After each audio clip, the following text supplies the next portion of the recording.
All right, well, thank you everyone for coming today. This is our therapy break. My name is Becky with PMD Alliance, and I have my colleague Rebecca joining me today to help out. This is my first time doing one of these online programs, so I'm excited to do this with you guys. So we have Vanessa Leschak with us today, and she's over there in the corner. Go ahead and wave again, Vanessa. Hi. She is a chef and certified nutritionist. So she's going to talk to us today about nutrition and the importance of it. And we're going to open it up. So what we'd like to do is, as you guys have questions, please feel free to either raise your hand or type it in the chat to where I can receive that. And we'll go ahead and do question and answer throughout, so that way nobody forgets their question. Does that sound good? All right, awesome. So please welcome Vanessa. Again, she is a public speaker, chef, and certified nutritionist who helps people with Parkinson's disease and their care partners live healthier through a mostly plant-based lifestyle. So Vanessa, I will open it up to you and allow you to kind of take the lead and share a little bit more with us about your path. Okay, thanks. So my name is Vanessa. I co-founded a nonprofit here in Tucson, Arizona, Parkinson's Disease Nutrition. Like Becky said, we focus on primarily a plant-based diet for people with Parkinson's. I don't even want to call it a diet. Healthier eating of plants. We use research, we translate it to make it a little bit simpler, easy to implement in your daily lives and understandable, and then we kind of just turn it into food.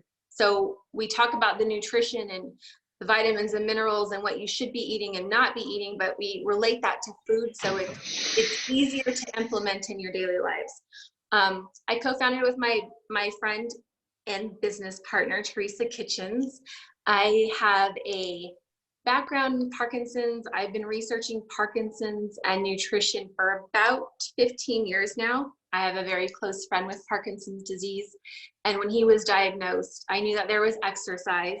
I knew that there was medication and other things, therapy that he could do to help himself. But what about food? Because food is super important to our bodies. The purpose of food is to feed your body. Although we do it, I mean, we use food for social events. When we're bored, we eat, we use it emotionally. It's sometimes a crutch for other things that are going on in our lives, but essentially it's just to feed your body and keep it healthy.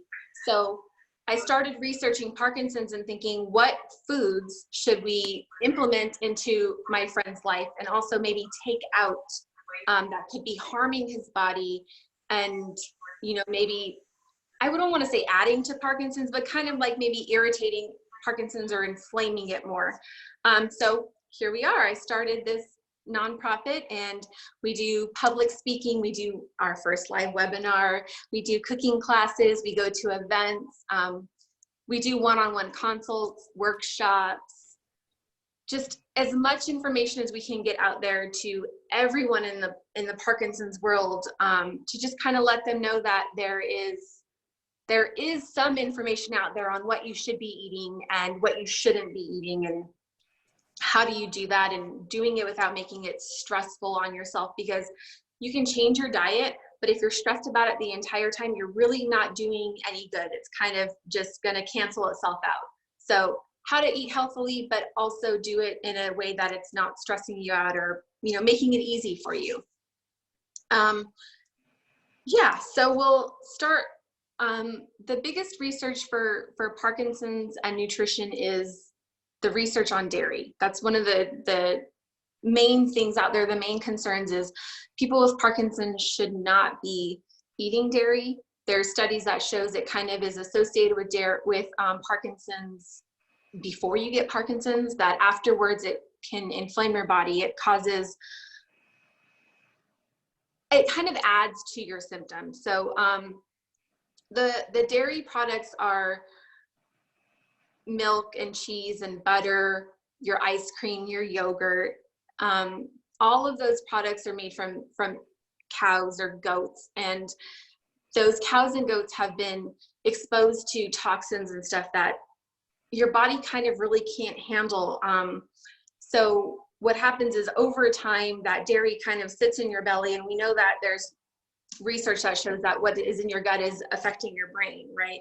So the dairy is sitting in your gut, and over time it does travel to your brain, and it is going to affect that part of your brain that has the Parkinson's, and it's kind of like deteriorating a little bit. So it's the neurotoxins in dairy from the environment, from what the cows are eating, from the water, the air, the soil, but it's also the sugar, that lactose that's in dairy that affects people with Parkinson's and other people. I mean, it affects diabetes, heart conditions, just a variety of different diseases. So we really recommend trying to cut down on your dairy. Use those non-dairy products. Try some almond milk or soy milk.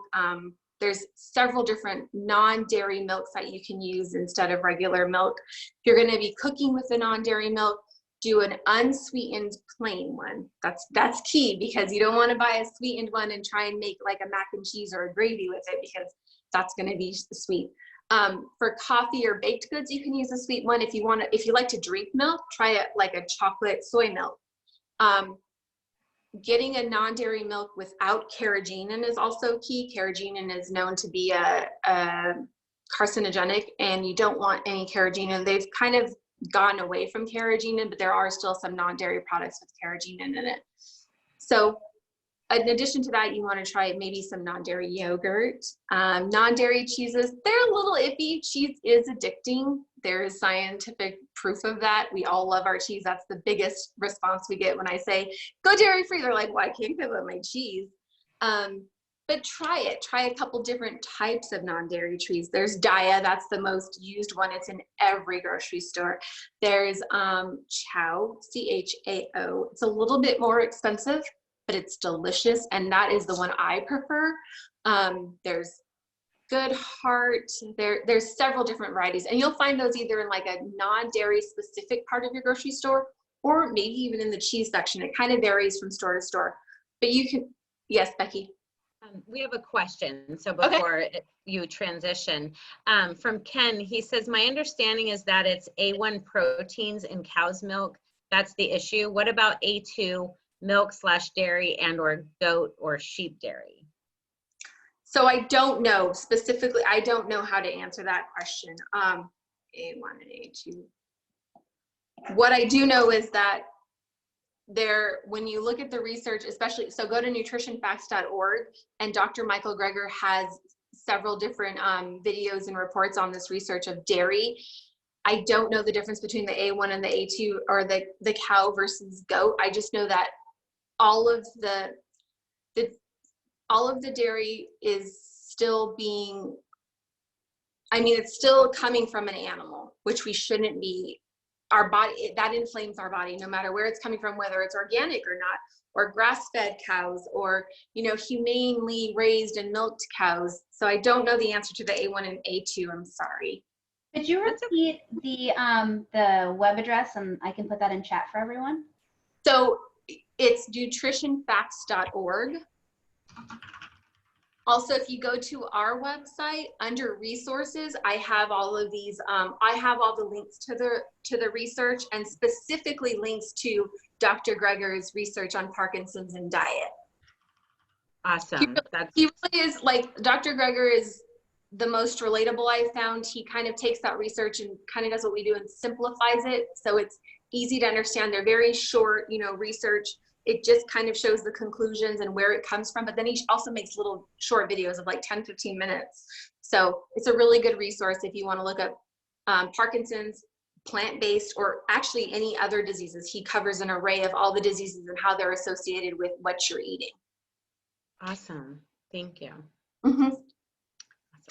So back to non-dairy, you can try a non-dairy milk, a non-dairy butter, non-dairy yogurt. Non-dairy ice cream is delicious.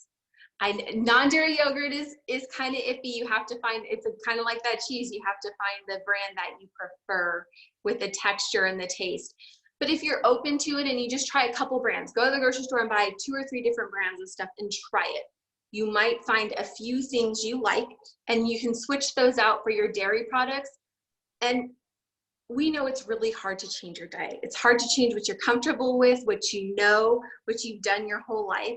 But if you just try a few different things, maybe you can switch out even half of your dairy products and go for non-dairy and start there. Start slow and just gradually go and just be okay with, I don't like that. Maybe stay away from, soy milk, and you go and you try a different type of milk or a different avenue. But just really, it's really kind of like a give and take. And if you can give up some of those dairy products, you're going to do a great thing for your body, because that dairy is just, that's what we tell, like, that's the conclusion of all of our talks. Avoid the dairy, especially if you have Parkinson's disease. So that, I know.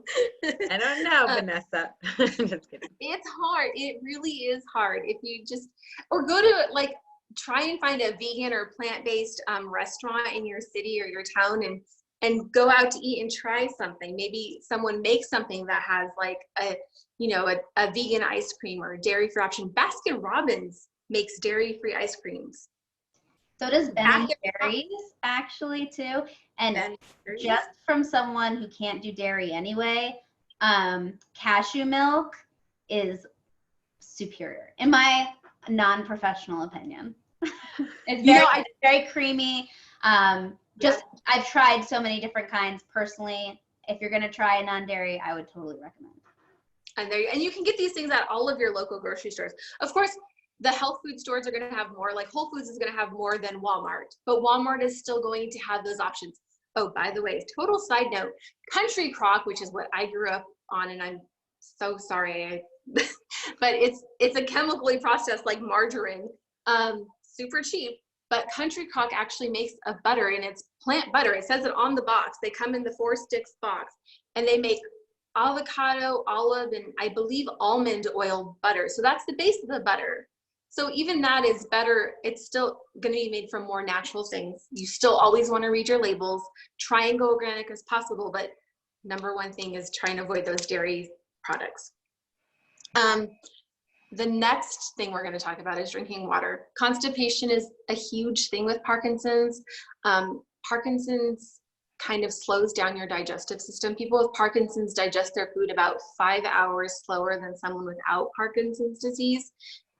There's a lot of research that shows that constipation may even be one of the first signs of Parkinson's that you could have 10 years ago before you even know you have it.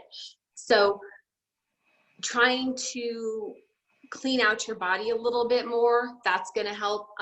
Avoiding dairy again, because dairy causes constipation, especially that cheese. Drinking a lot of water is going to help with constipation. Eating those fibrous fruits and vegetables. So when you're eating a lot of fruits and vegetables, your body is breaking it down and it's helping everything kind of move through. So you're not holding all that crap inside of you, basically. I'm sorry, but that's what it is. It's poop. If you go to our website, there's a really cool chart on poop. It's double-sided. There's a link. I didn't create it. I didn't make it. So I'm sorry that it says a bad word in it. However, it's really good.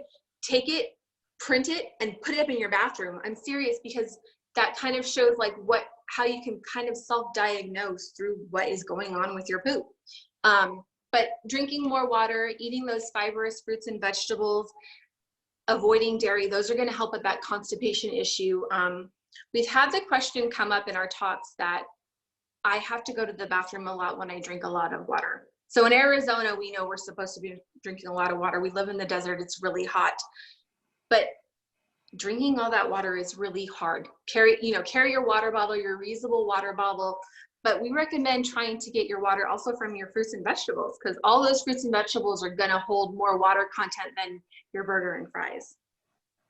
So having a smoothie to start your day, you're going to get your fiber, you're going to get your antioxidants, you're going to get a lot of your hydration and water content from that. So that's going to help your body tremendously with all of the things.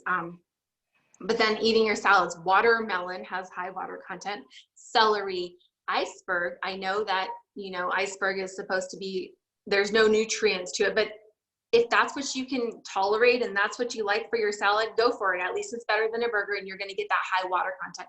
Cucumbers, those are a high water content. So you're going to get all that fibrous food. You're going to get the water and hydration, and you might not have to go bathroom as much because you're not just drinking a bunch of water.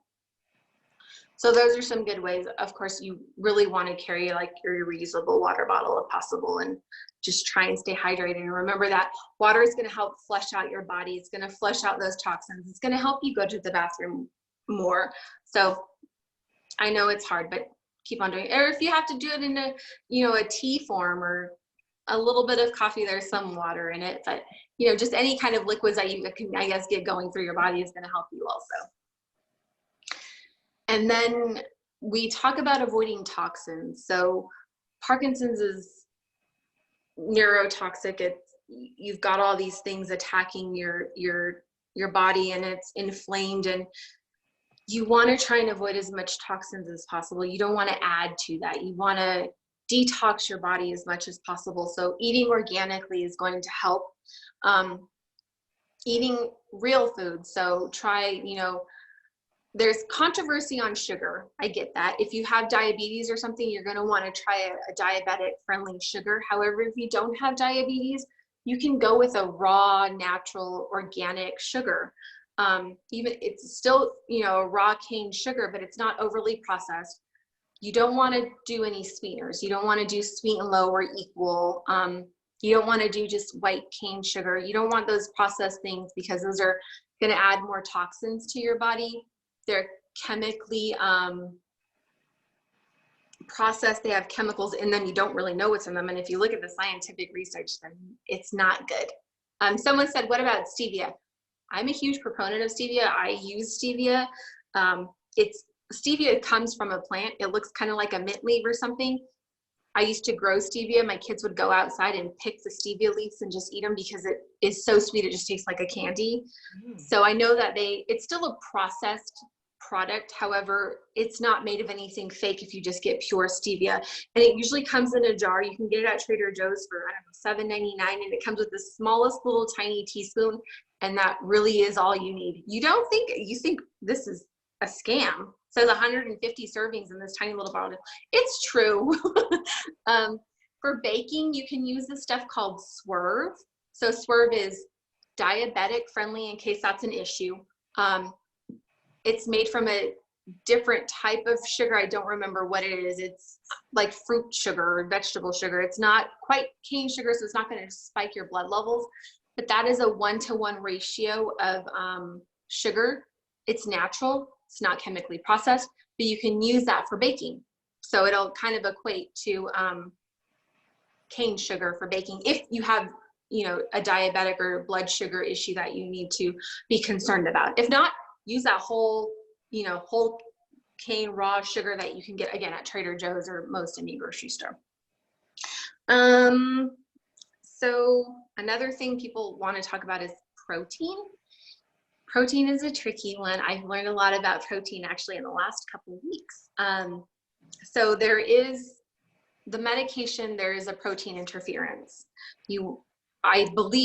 I hope everyone is told that when they get this medication, that you want to avoid protein right before your medication and right after your medication.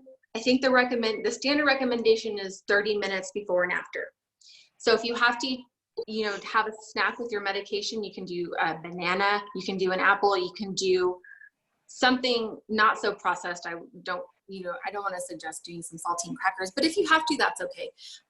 Just trying to avoid that higher protein content when you're taking your medications.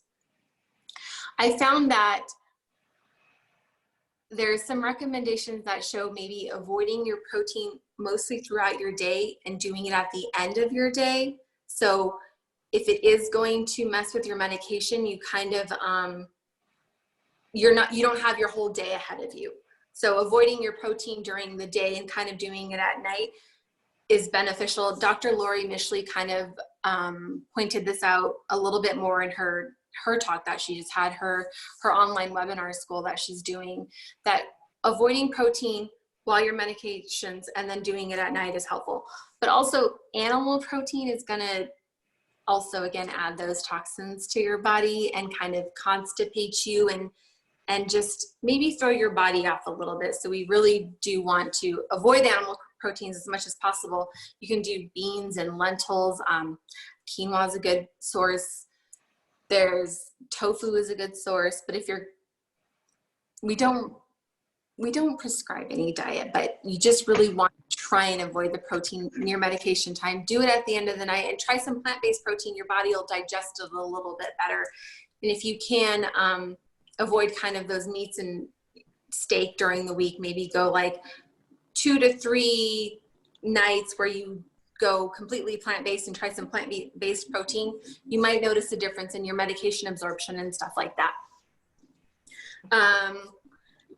So when we talk about a plant-based diet, we're talking about fruits and vegetables and nuts and grains and seeds, basically things that grow out of the dirt. So we talk about the research that is shown that plant-based is best. We can't recommend that. There's no solid scientific research that says, here's a specific diet for Parkinson's. I wish there was, because it would be great, but there isn't. It's really hard to do a specific study on diet and a disease, but there is research that shows adding more plants to your body is beneficial. It's, it's neuroprotective. You're going to get antioxidants, you're going to get vitamin C, and you're going to get omega-3s. You're going to get all the vitamins and nutrients you need without adding kind of the toxins and then the stress to your body of having to process things and making it a little bit harder. So adding more of those fruits and vegetables and minimizing your meat and dairy consumption is going to be beneficial. There's some research that shows that it minimizes symptoms, it lessens symptoms, it definitely helps with other things like diabetes or heart disease or high cholesterol, inflammation of your body, because that's, essentially what it's doing is inflaming kind of your body and your digestive tract. So avoiding that, gosh, we talk about so many things in our talks. Does anyone have any questions so far of any of the stuff we've gone over? I have a question. So, because I'm a meat eater, and I think most of us on probably are. So is there a rule of thumb if you are going to try some plant-based, and I know nobody's going to be like, I'm going vegan tomorrow, right? Oh, absolutely. But if you were going to try to play with it a little bit, and let's say not eat meat for a couple of days in a row, do you get enough protein in with your vegetables and fruits? Is there like enough protein? Like, is there something certain you should eat to get that protein fix? Because when I think of protein, I think of hard-boiled eggs, turkey, chicken, Absolutely. So I'll give it to Rebecca. I don't know how she will do this, if she'll email it or just post it or something, but I have a whole plant-based protein list. So there is a lot of protein in beans, legumes, some nuts and seeds, avocados, tofu, which is like the standard vegetarian switch out is tofu, tempeh. Gosh, you're not going to go protein deficient. Okay, that's really my question. There's not awesome. There's not. And Lori Mishley just did her PD school. Lori Mishley is the only person I'm aware of that does this specific research on Parkinson's and diet and nutrition and trying to find out what to recommend to people.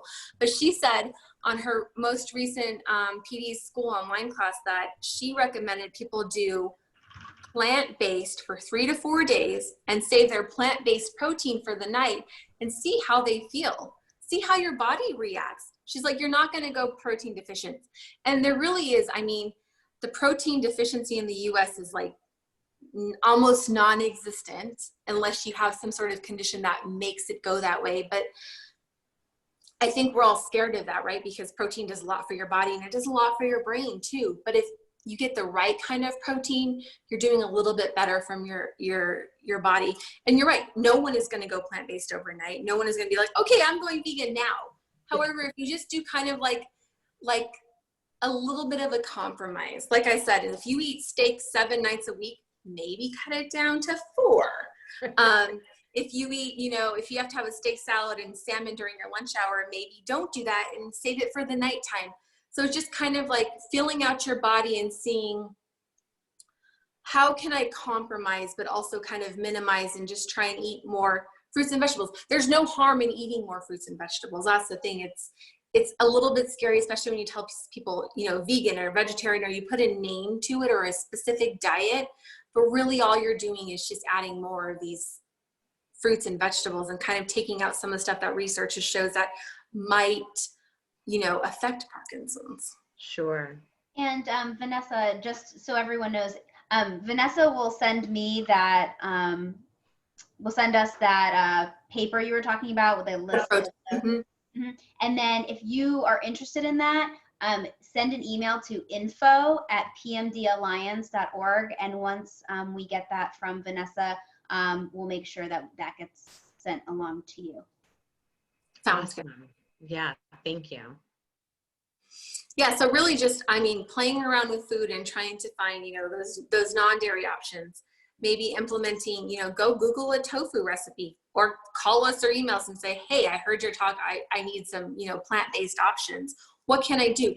And our organization has a lot of recipes that are very Parkinson's friendly, because we do want people cooking for themselves. And if they can't cook for themselves, maybe their care partner or someone else can cook for themselves, but we make them super quick and easy. All of my recipes are done in a blender or a food processor. You don't need any knife skills or a cutting board. So we try and make it as easy and quick as possible, so people do want to try it and implement it, or like I said, go out and try something that's plant-based.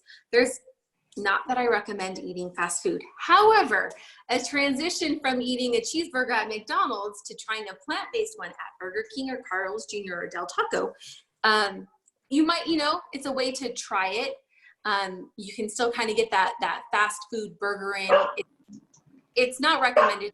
They're still junk food. They're still not so great for you, but at least you get to try a plant-based version of it.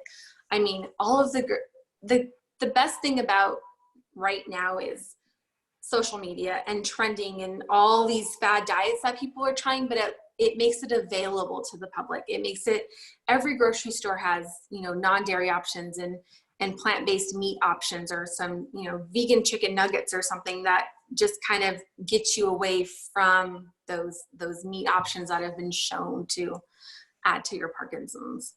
Awesome. And then real quick note, Ken just was letting us know that Heather Zwicky does a lot of research on PD nutrition. She's a PhD immunologist. So just kind of a heads up, just some more information out there. So thank you, Ken.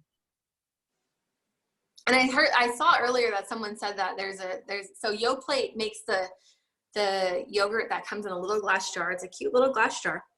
It's called, I think, OUI. And they just came out with a non-dairy option, which is delicious. It's got the fruit at the bottom, and so you mix it up, and then of course the cute little glass jar, which you can use for candles or plants or I don't even know what. But so, you know, all of these brands are kind of coming into it to offering plant-based. If we were to suggest, like, the perfect situation is, you know, go organic, go plant-based, eliminate those dairy products, try and eliminate your meat. That's the perfect situation. But whatever kind of compromise you can do that you're comfortable with and that's, you know, achievable for you is just a great step towards a little bit better health and kind of just helping your body. Even just adding a smoothie every morning or eating some oatmeal in the morning or something is really beneficial to your body, and it's going to help kind of clean out those toxins. And you might notice the difference with your Parkinson's symptoms. You might not notice the difference, but know in the back of your mind, even if you can't see it, that your body is helping itself a little bit better with these healthier foods and kind of just, you know, cleansing it. I always associate it with detoxing, kind of just dumping everything that's bad out. Awesome. I like it. Okay. Any other questions from anyone? And definitely You did not mention fish. Oh, fish. I didn't. So I don't really know enough on research about fish. I think if you're going to continue, you know, out of all of the different animal things to eat, I think fish might be the one that's okay, as long as you're getting like a cleaner fish, not one. I believe it's wild caught is the better of the two than farm raised. You just want to make sure you're getting a cleaner fish that doesn't have all the, you know, the chemicals or the toxins and the mercury and stuff, and maybe even do a little research to see which is the cleanest fish. I don't know enough about the seafood to give any real recommendations or swerve anyone anyway, but I do know that fish has those, you know, those good omega-3s and the good fats and stuff. So if that was something if you can give up cheese and not give up fish, that's a good compromise. I like it. Thank you. We do have another question from Karen. What about sugar? Doesn't it cause inflammation in the body? Her husband is addicted to sugar. We're all addicted to sugar. We are. And every time we start our talks, it's, are you going to tell us not to eat any more sugar? No, we're not going to tell you that. It does inflame the body, just like, you know, white flour inflames the body, just like beef inflames the body and dairy inflames the body. So like we were talking earlier about kind of keeping out those, you know, those fake sugars. You don't want any processed sugars, but if you are going to do it, sugar, try and get it, not corn syrup. You want to do a real sugar, a raw sugar, a brown sugar, like, you know, the crystals that are a little bit brown where they're not pure white. Swerve, maple syrup is a good sweetener. Agave is better than processed sugar. Honey is a good one. So limiting your sugar, if you have a problem with sugar, yes, you do want to limit your sugar. You want to try and go towards the more natural, real sugar, just, you know, kind of minimize it a little bit. If it's sugar like in chocolate, go with, you know, a darker chocolate. Dark chocolate is really good for people with Parkinson's. So is coffee. So someone asked about alcohol earlier. I don't know enough about alcohol, but I do know that red wine has some good properties to it. It's one of those dark berries that, you know, dark fruits and vegetables are good for you. Red wine is made from dark grapes. There is research on red wine and Parkinson's. I cannot recommend anyone go out and drink a bottle of red wine. However, if you want to do a little more research and maybe make sure it's not interference with your, you know, driving and medication and okay with your doctor, there is some actual research on red wine and Parkinson's. But back to the sugar, it's really trying to find cleaner options. Go find, you know, a dark chocolate or something that is maybe sweet but doesn't have a lot of processed sugar, corn syrup in it. It is, people with Parkinson's get their taste buds go, their smell goes, so they need those stronger flavors. They need the salty, they need the super sugary and sweet. Again, we're emotional eaters too. So on top of, you know, on the Parkinson's, where whatever else we're dealing with in our life, we want more sugar. I love chocolate covered marshmallows. However, I have to find a balance and not sneak into my daughter's room and steal them all. So you just have to find that balance and see, maybe there's just a better way of going about your sweet stuff. And using dates is really good. Dates are super sweet, but they're really good for you. They're very good for your digestive system. I'll send Rebecca a recipe for some date dessert balls. I don't even know what, they're just made out of dates and nuts, and they're really good.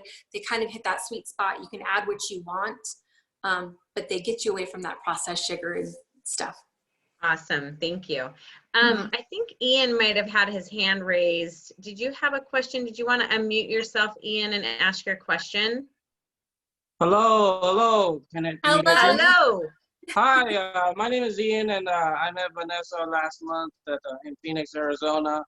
I was diagnosed at an early age of 25 with Parkinson's disease. So I'm 43 now. So I've been battling this darn disease for 18 years now. And so when I'm listening to Vanessa, she touched a lot of good key points. You know, first dairy. You know, I used to every morning drink some sort of dairy product, and I stopped taking it about 3 years ago, and I kind of noticed a little bit of difference in my morning.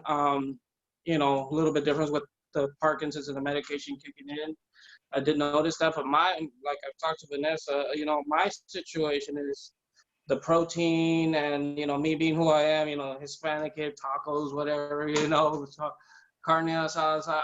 And Vanessa mentioned a good key point as far as trying protein at night. I haven't yet tried that, but it sounds like a better beneficial to, you know, well, then again, not to throw in so much protein, but somewhat of protein at night versus trying to do it during the day, because I think that's my situation. Since I consume a lot of the carbidopa, levodopa during the day, I think, you know, sometimes, you know, even though if I wait for, you know, before lunch the 30 minutes, okay, I'll wait, and then I'm good to go. But then I think what gets me the most is the after, where I'm waiting longer, an hour and a half to throw in my afternoon pills to start my cycle.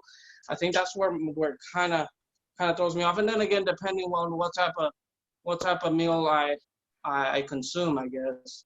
But yeah. Sure. Thank you for sharing that, Ian. That's, yeah. It's true. It's tricky. It is. You have to kind of just feel your body. And we always recommend, I can send this to Rebecca too, that you chart what you're eating for a week. So at every event we go to, we give out this chart. Chart what you're eating for a week. And it doesn't have to be very descriptive. You know, I had oatmeal on Monday morning, and then I had, you know, a turkey sandwich, and then I had a steak and potato. And then how you feel at the end of each day. I just kind of look at that for 2 or 3 weeks. And that's going to kind of let you self-assess and guide your own self of, oh yeah, every time I have, you know, turkey around this time, and then I know I take my medication around the same time, I don't feel so great. But on the days I didn't, and I had, I don't know, a salad with salmon on it, I felt different. So it's just a really simple tool to kind of, you just keep it on your TV tray or in your kitchen or whatever is easiest for you to just write down by your bedside. And then you can kind of, it's just a self-assess tool, and it lets you kind of just see what you're doing and how your body's feeling. And I know it's hard to, you know, listen to your body and trust your body, but if you can a little bit with the food and how you're feeling, it just helps guide you a little bit more, something you can do on your own. Sure. Judy, thank you for that. Judy was asking, what do you think about local honey for anti-inflammatory? I think local honey is great. I know that especially for allergies, I don't know anything bad about honey, or it's still a better option than sugar or even maybe agave sometimes. So yes, local honeys. I know we have a lot of local honey sellers on the streets here and it helps with allergies. It helps with your body, and I don't know anything about the inflammation. Okay, thank you. And then Kathy says, I have to be on gluten-free food map diet for leaky gut. Food choices are limited, no soy due to lupus. Any suggestions? Gosh, it's really hard when you have to eliminate certain things too. But I mean, okay, so you can do gluten-free. There's a lot of gluten-free options. Luckily, again, it's one of those things that's, I wouldn't say it's trending because it's a need, but it's out there. There's gluten-free options. And soy, you can avoid soy and gosh, find other grains and stuff. But really, again, just adding more of those fruits and vegetables, and using that quinoa is gluten-free. There's oatmeal that's gluten-free. Those are, you know, heartier substances that kind of fill you up and can, I guess, take the place of that soy and the gluten that you're missing. Thank you. Let's see, can you comment on PD and keto diet? Because someone else is saying, yes, what about keto? So what is your take on keto? I have no knowledge of keto and PD. I haven't done any research on it. I believe keto is that the one that's similar to like Atkins, where it's more high meat, high fat, and less carbs. Carbs are good for you. If you're having the good carbs, you need those carbs. Your brain needs those carbs. Your body needs those carbs. I don't think that keto is the best for Parkinson. I would assume keto is not the best for Parkinson's, since it is really high protein and not so much vegetables and fruits and stuff. And I think you get more benefits from fruits and vegetables than you would from those higher proteins, but I don't know the research. So that's just keto focuses a lot on high fat content specifically. Yeah, see, and I think fat is good, but you need kind of the gooder fats. You don't need just all, you know, fat. I guess maybe, I'm not sure what keto is. The Mediterranean diet. Yes, the Mediterranean diet is good. I think that's one that Lori Mishley kind of like steers us all towards. I think the Mediterranean diet is good. It's a good option. The only thing I have is that the Mediterranean diet, I still believe, incorporates cheese, which kind of goes against what the research is showing. But again, if the Mediterranean diet is working and you're getting rid of all of some of the other stuff, that's a great compromise and that's a good plan. And if it works for you and you feel okay and you've noticed a difference, then I like it. Awesome. And you can always substitute with the fake cheese, Judy, remember? You can try those Just kidding. non-dairy cheeses. Just not on pizza night. Just kidding. Yeah. Shirley, I think you may have had a question. Oh, good, Judy, you skip a lot of cheese. That's good. See, and how do you feel, Julie? Can you unmute her, Rebecca? Or does she need to unmute herself? I think I'm doing well. Most of the time, if I need cheese, I'll use a little bit of Parmesan because it's a strong cheese and it kind of gives you that cheese. Much. Yeah, so I find like last night a bunch of us were at Red Robin for a fundraiser. Harry, woo woo. We had about 100 people. They're raising money for tremble clefts. Nice. And I ordered the burger, but I just told them to leave the cheese off. Who needs cheese on a hamburger? I mean, yeah, all this other stuff on there. Yeah, that's true. I mean, so when you're substituting or trying to find different things, as long as it looks, you look first when you eat your food, you look at it, and then you feel the texture, and is it familiar? Does it resemble what you're expecting? So it's a lot of, I mean, kind of tricking your brain a little bit too. Also, have you ever tried nutritional yeast? No, I use it. I've had people recommend it and I haven't tried it. Okay, so if you get 4 to 5 nutritional yeast, which I know Trader Joe's has, I say Trader Joe's a lot because Trader Joe's tends to have like a lot of the stuff we're talking about. They do a lot of organic and they're pretty fairly priced, I think. I was just there. Yeah, so go, I think it's like with their spices possibly. So they have nutritional yeast. It comes in a bag. It's fortified, so it has other vitamins and minerals. It has B12 and stuff. And it kind of, to me, it's like mac and cheese, powdered cheese is what it kind of resembles. So it gives you, that's kind of like the vegan standard for cheese substitute. So it can replace your Parmesan cheese. Oh, okay. So and it's really good on hard-boiled eggs and salads. And popcorn.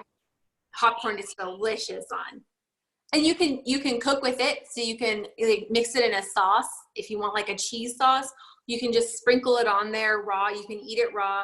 Tell me again, what is it you're talking about? Nutritional yeast.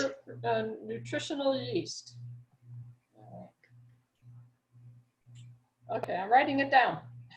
Yeah, just try it. Try it on popcorn or, you know, in a pasta or something. You can mix it in or sprinkle it on kind of like Parmesan. They compare it to umami, which is kind of like this sixth sense of food tasting. It's not sweet, it's not salty, it's not savory, it's umami is just like this deliciousness. So. Okay. And actually, if you get it, so Bragg's, if any of you are familiar with that brand, it actually comes in a container that is very similar to like a Parmesan cheese container. So if that so sometimes in the past I've substituted, you know, Parmesan cheese for nutritional yeast, and it kind of acts sort of the same and it looks sort of the same in the little container. The shaker, so it shakes on there like Parmesan cheese. Yeah. See, Where did you say, Rebecca? Where do you get it? The brand is called Bragg's. B-R-A-G? Yeah, I think it's B-R-A-G-G apostrophe S. Putting it in chat. I think that's what it's called. I'll find a link to it.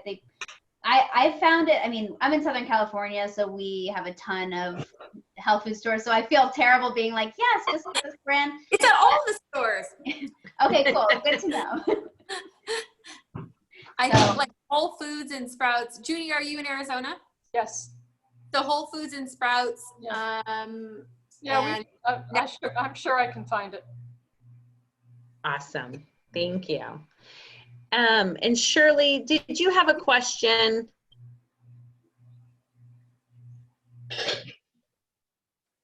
Maybe not. Maybe not. Maybe we just assumed.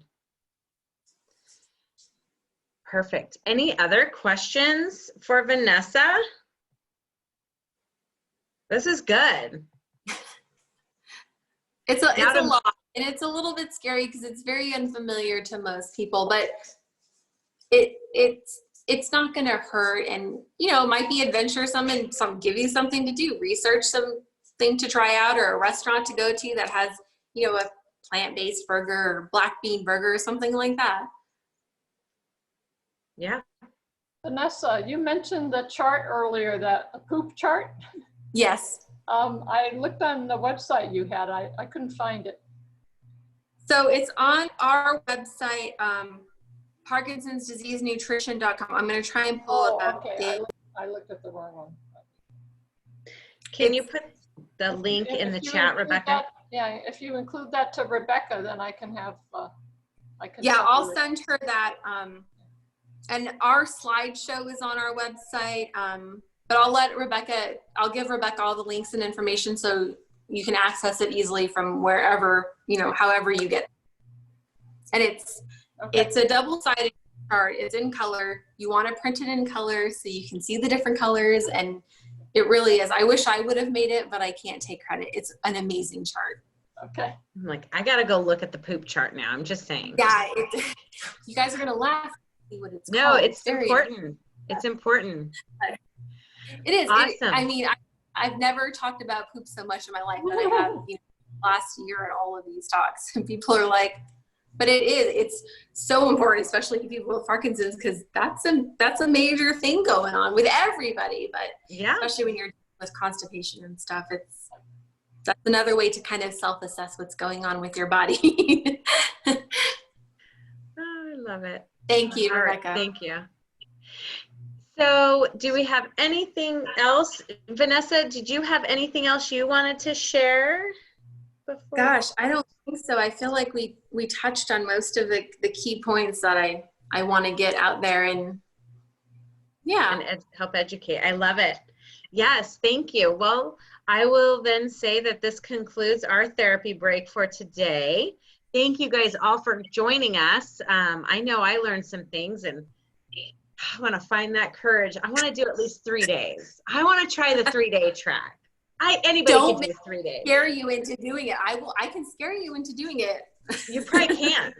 You probably really can. I try not to go that route, but it does work. Well, thank you very much, Vanessa, for your time. We really appreciate it. Thank you, everyone, for joining us. And everyone have a great evening. And we'll see you guys soon. Bye, thanks. Bye, everyone. Thank you. Bye. Thank you.